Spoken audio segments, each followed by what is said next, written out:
Compte rendu du Conseil des ministres extraordinaire du mardi 4 avril 2023.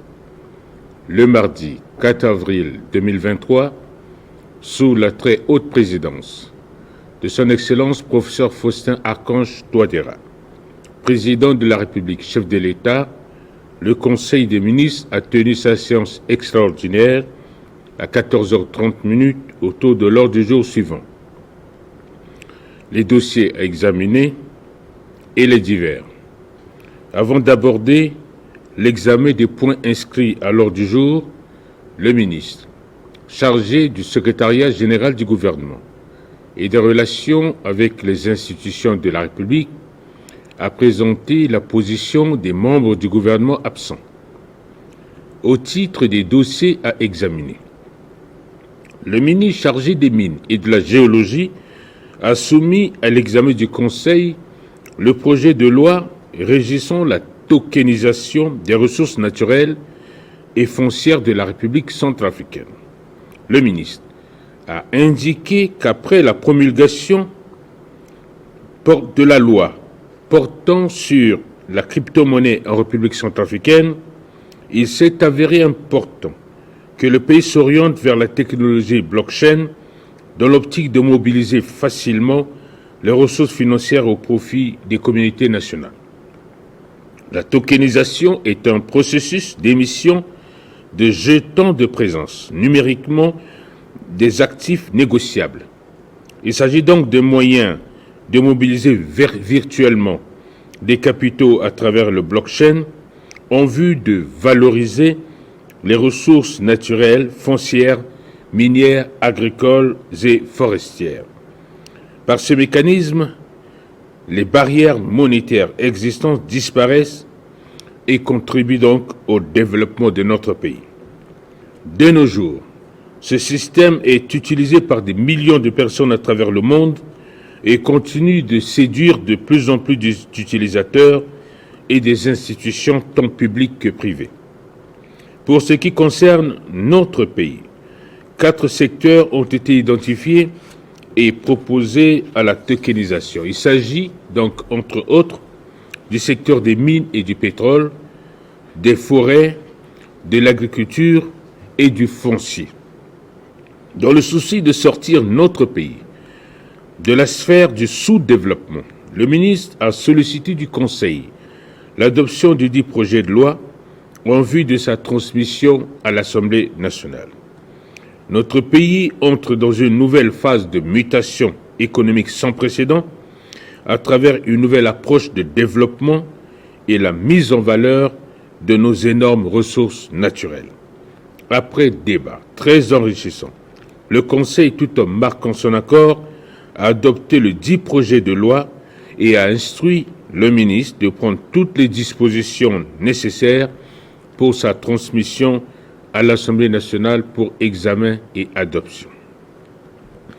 Le ministre chargé du secrétariat général du gouvernement et des relations avec les institutions de la République a soumis à l'examen du Conseil la note relative à la célébration de la fête du travail le 1er mai 2023.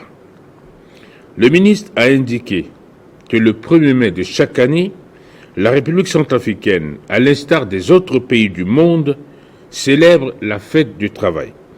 Il convient cependant de préciser que la fête du travail marque la reconnaissance par le Bureau international du travail et le gouvernement des revendications des travailleurs, regroupés au sein d'une structure dénommée Centrale syndicale, portant sur l'amélioration des conditions de vie des travailleurs.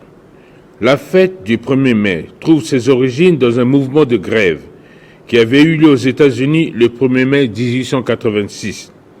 S'agissant de notre pays, le Comité national des fêtes a organisé plusieurs réunions avec les principaux partenaires sociaux de l'État ainsi que les directeurs de ressources des départements ministériels. Les principales activités retenues pour marquer cette festivité sont les suivantes. Les offices religieux, la marche olympique pour la paix et l'unité nationale, la décoration sur l'avenue des Martyrs, la conférence radio-télévisée, le défilé des travailleurs sur l'avenue des Martyrs et enfin les réjouissances populaires.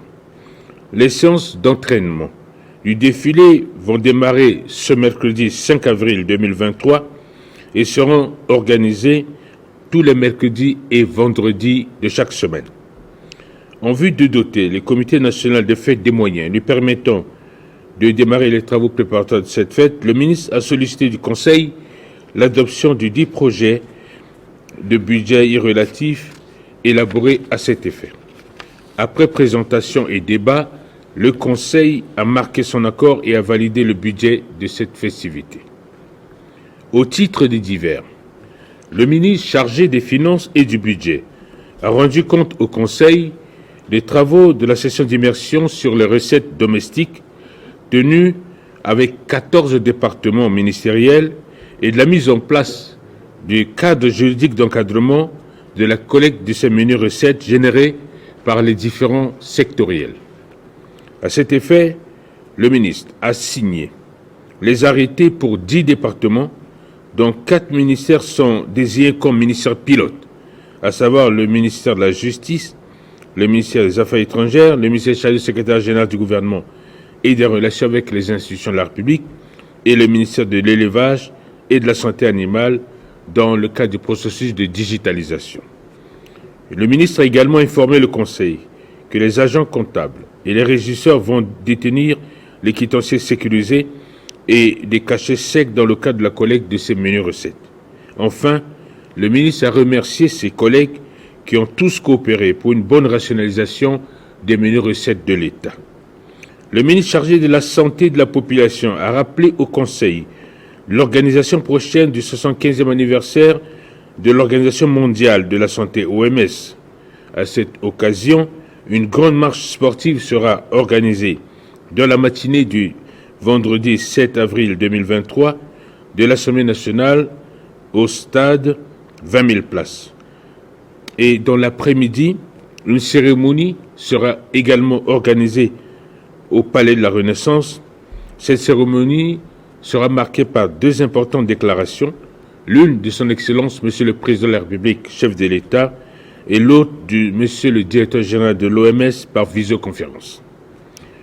Le ministre chargé de l'élevage et de la santé animale a informé le Conseil qu'il sera organisé une importante rencontre avec les éleveurs du 20 au 24 avril 2023 à Bria. Cette rencontre aura pour objectif la redéfinition et la gestion des couloirs de transhumance pour une bonne sécurisation des zones d'élevage, a-t-il conclu. L'ordre du jour étant épuisé, Son Excellence, Monsieur le Président de la République, chef de l'État, a levé la séance à 15h10.